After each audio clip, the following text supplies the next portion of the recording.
Coach, it seems like Jones in the midst of a real struggle. Has there been any thought to potentially bring him off the bench, get him going with the second unit, or how's that going? No, we have not thought about that. Amen got some pretty early run tonight, provided a bit of a spark. What led to those early minutes, and what did you see out of him in those minutes? Well, we want to look at some different combinations, different guys with some of the starters, and we liked the unit he was going to be in with. We knew their rotations, and like the guys, we wanted another defender out there when Halliburton's in. So just taking a look at some different lineups, and he did look good. That second unit looked really good.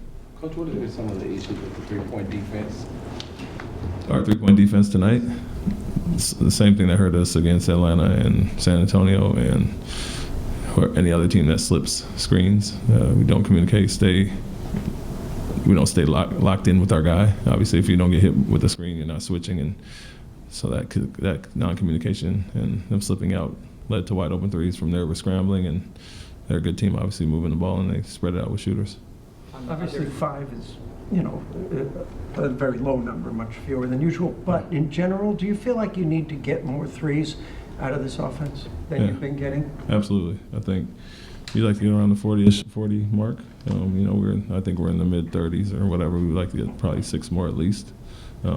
Passed up a few tonight, and then sometimes the game presents that to you. They're one of the better teams at getting people off the three-point line and funneling them into their bigs down there, especially Turner. And so we did have some open looks, obviously, and wide open looks that we missed. And, it was shocking at the point, the way we played in the third quarter and the amount of threes they hit, that we were still in the game at that point.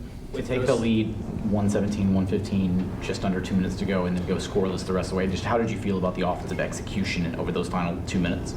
It was okay. I think we, when we went into Alpi in the post, he has to bait a little bit more, be more aggressive there, knowing they're going to come after him. And we got a kick out 3 to Jabari. Not a lot of movement off of that. We wanted to slash somebody and get the rotations that we got the other 3, I think, to Aaron out of it. But just got to be more aggressive initially, knowing they're going to come after him, and just bait it instead of hold it there and get a little bit more movement. So what worked well for us last game, going into them in New Orleans, like I said, they came after him a little more aggressive, and we didn't like our rotation behind it. They just stunned and stayed in one place and pretty much got a contested 3 out of it. On those Halliburton 3s specifically with him, did you think your guys were up far enough on him? And then on that last possession, why the decision to double him on that? Yeah, the 3 he got, I think Jabari, we'd like them to be a little more aggressive on that switch. The prior play, Alperin jumped up, and we didn't want him switching out there, and they got the pass down the lane to Turner. I think Jabari's a little flat on the other one. We want to be more aggressive with that red there, the 3 he hit, and then went after him there to try to speed them up and get them to shoot it earlier on the shot clock. And our rotations behind it, we got driven. If we get it out of his hands on that point, I think it was Jay Sean got driven by Nemhart there. It's kind of what we want to do, make somebody else beat us, and they made us pay. You're surprised that there's still issues with communication defensively at times, as good as this team has been defensively? Yes, I don't think it's basic, switching in some things that certain teams do, but obviously the teams that slip out a lot have hurt us this year. And so, that's something we've gone over, talked about, knew they were very similar to Atlanta, and the fact that they switch or slip out of everything. They probably set screens 10% of the time. So, if you don't get hit by a screen, you don't switch it. And so we worked on that, talked about it, and to your point, it still hurt us. So that is a little surprising because I think other than San Antonio and might have been Denver, somebody else hurt us with that there this year. And we got to obviously be better in that regard. Any update on Dylan, by the way? No, I do not have one. With Jaylen, do you think it's more about him not being aggressive enough or not recognizing what defenses are playing against him, or is it just that he's in a shooting slump that every player goes through?